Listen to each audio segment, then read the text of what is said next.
Look at me, I'm the Duke now. I won the crown after the former Duke challenged me to a 1v1 in Metal Gear Online, the one that everyone didn't like except for me. Ah, still got it, baby! Don't ever fight me in Metal Gear Online. Beefy, I want to be in the video. Auri, how did you even get here? I haven't touched a riftstone in months. So? Make a video about pawns. I want to hear about pawns. No. Why not? Because I'm fucking lazy. Finish what you started, Arisen. I really should have made you reticent. Okay, fine, here's the ultimate Wombo Big Boy Super Turbo Deluxe Fuck You Guide to Pawns. But what makes this guide ultimate? The fact that I'm going to cover every single vocation. Except for the hybrid vocations, which they do not have access to, nor can they make use of the Brawler, because when you remove a pawn's weapons, they simply won't do anything. They do not yet understand their potential.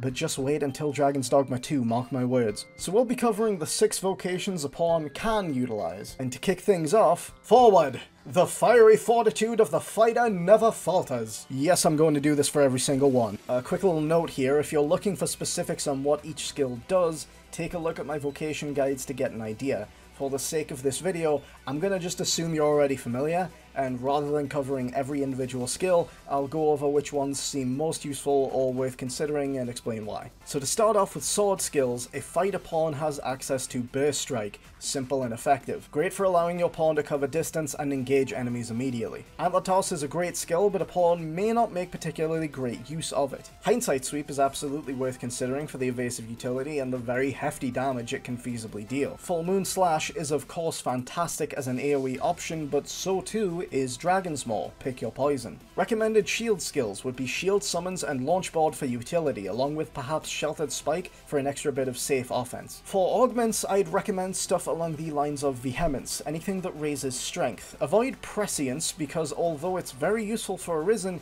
it actually has no apparent effect on pawns, since they are consistently good at perfect blocking either way. Recommended inclination is as follows: primary Scather, secondary utilitarian. This keeps them in the face of powerful enemies while having them emphasize use of skills like shield summons to keep the focus on them. One other such skill is Launchboard, which can be very handy for offensive support. Fighter pawns are typically what you want to go for when trying to build a pawn that functions as a defensive tank. Capable of drawing threats away from you with shield summons and making use of a variety of solid defensive skills along with perfect blocking. This doesn't keep them from doing a lot of damage either. Fighter pawns typically deal very reliable damage with skills like Burst Strike and Dragon's Maw, and this balance of offense and defense means they're a dependable addition to any party composition. The Speedy Strider swiftly slashes sinister The Speedy Strider swiftly slashes sinister sods with style. Alliteration is harder than you'd think. For Strider's dagger skills, options that stand out are Cutting Wind as a gap closer, and for crowd control, 100 Kisses is borderline compulsory for damage, along with Skull Splitter. Leaping Stone is potentially worth having for its synergy with Skull Splitter, but here's where we get into a very interesting aspect of pawns. They can do things like follow up Leaping Stone with Skull Splitter, but they will only really do so if you start doing it first. You literally have to teach them how to do stuff like this, so if you feel it's worth it, then by all means go for it. Just be ready to spam that combo for a while. As for bow skills, consider Fivefold Flurry and Pentad Shot, which are both extremely good for damage at different ranges. Mighty Bend for knockback and Downpour Volley for crowd control. When it comes to augments, Eminence can boost the attack of skills like Skull Splitter when used specifically after jumping or using Leaping Stone. So if you can train them to use it, this may well be worth considering. Aside from that, as is the case with martial vocations, you'll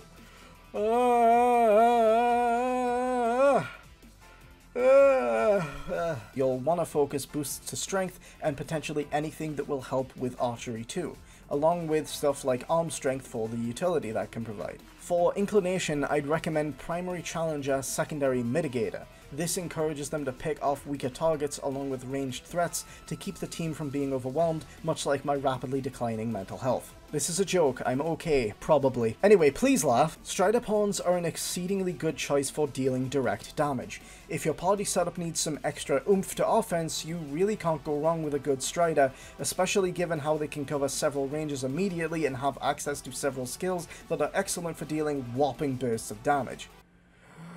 Oh my god, there was so much talking. The magnificent mage musters its mystic might against meddling miscreants. Why did I go for alliteration? Next is mage, and for spells you should always be giving them high anodyne because heals are very nice to have, along with high halidom to remove a number of debilitations you might encounter. And you can round these out with some offensive spells such as high brontide or high frigor. I'd also recommend having various different enchantments on hand, about 2 or 3, but if you do just want to bring one along with you, just go for Holy Affinity or Fire Affinity. Those will typically cover the weaknesses of a wide range of enemies. As for augments, Beatitude and Perpetuation are both great for making heals and enchantments last longer, and be sure to snatch up any boosts to magic that you can get your grubby little caster mitts on. Recommended inclination for mage is primary medicant, secondary utilitarian. This has them focusing on both heals and buffs, keeping them as ready as possible to act immediately should support be required. Mage pawns are in my opinion best utilized as batteries of support, dishing out heals, enchantments and buffs to the rest of the team. They are generally intended to play the role of a healer, but they can feasibly do some decent damage with high brontides, lightning whips and so on. They excel at being the supportive backbone of the party, especially if your team is less defensively inclined. Or you're just getting the absolute shit kicked out of you, don't deny it, we've all been there. Watch out! The warrior's whopping whirlwind waltz wrecks all wrongdoers in their wake. I'm getting better at this. If you're going for a warrior pawn, recommended skills include Pommel Bash for building stagger, Exodus Slash can yield good results, and potentially Arc of Deliverance for big bonk, but pawns don't always make good use of charged moves like it. Also consider going for Warcry and Catapult Blade if you want that utility. Just remember, you only got 3 slots. For augments, using Eminence can actually encourage them to use more jumping slashes, which is a very good thing. Cloud and Bastion for boosting strength and defense, along with Impact for that tasty knockdown power. In regards to inclination, I'd suggest primary Scather, secondary Challenger. Scather to keep them focused on bigger threats, and Challenger to dissuade them from grappling as much, since warriors are less effective when they're doing that, and are much better off on the ground. Warrior pawns excel at not only landing big, meaty hits, but also at knocking enemies down. They can provide a great deal of offensive support purely by attacking alone, since when built with high knockdown, they can absolutely bully a number of enemies. They can also function as capable tanks, with Warcry and a focus on physical defense, allowing them to draw attention and endure a good deal of punishment.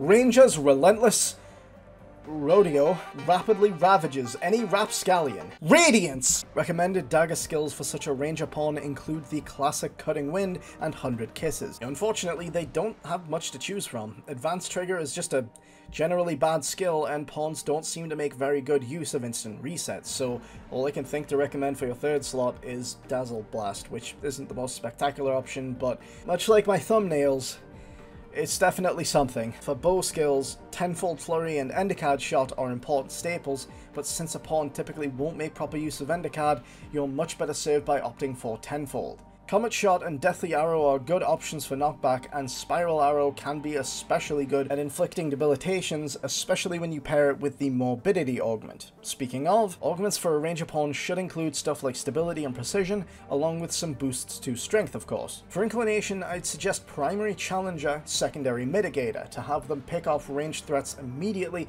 to ensure that they stay safe firing at enemies from a distance. Ranger pawns are your go-to snipers. If you're wanting to bring a marksman along, Ranger's the one for you. They generally have solid accuracy along with reliable damage, and can be an effective choice for debilitating enemies if they're set up for it. Never underestimate these guys, they have the capacity to be shockingly powerful. Alright, last one. Sorcerers, shocking spells shatter the sorry souls of all they strike. Did I cheat there with the SH? When going for a Sorcerer pawn, the spells I'd suggest are basically any of the big elemental spells such as High Bolide, High Giselle, and High Maelstrom. If you don't have a mage in the party, definitely set them up with some sort of elemental affinity. Again, either Holy or Fire tend to be safe bets. Any augments that boost your magical damage are very nice, along with any that cut down on cast time, such as Acuity and Articulacy. Don't forget, such augments stack with the Worm King's Ring, so be sure to hand that over to your Sorcerer pawn. Primary Utilitarian, Secondary Challenger is an effective inclination combo for Sorcerer, setting them up to immediately target known weaknesses with the appropriate spells. A Sorcerer pawn is unmatched in terms of magical damage, capable of decimating swarms of enemies or pummeling larger foes with devastating spells. They can be very important for rounding out a party's damage, and if you're looking for offensive support, especially in regards to crowd control, the Sorcerer absolutely has you covered. That about wraps up the pawn guide. I was considering covering recommended gear, but honestly it largely boils down to opting for stuff that boosts strength for melee vocations and stuff that boosts magic for magic vocations, the best of which is typically found as a drop from Bitterblack Isle. Outside of that, and some unique effects via particular pieces of equipment, gear itself tends to be something of a tertiary element in regards to performance in this game. Raw levels and weapons are king. This is fashion Dogma, baby. Why do you think I change up my entire look for every vocation? Speaking of which, let me just address something really quick. People keep asking me what I'm wearing in the Sorcerer video, even though I've answered this question several times already. I'm wearing the Grave set. You get it as a level 3 drop from Bitterblack Isle. I appreciate that you think I look cool, but please stop asking. Believe it or not, much to my own surprise, I actually do have even more Dragon's Dogma content in the works. So stay tuned, we aren't done just yet. What do you say, Auri? One more dip in the brine for old time's sake. I'd be scared if I hadn't learned how to swim at the time it took you to make this video. Nice.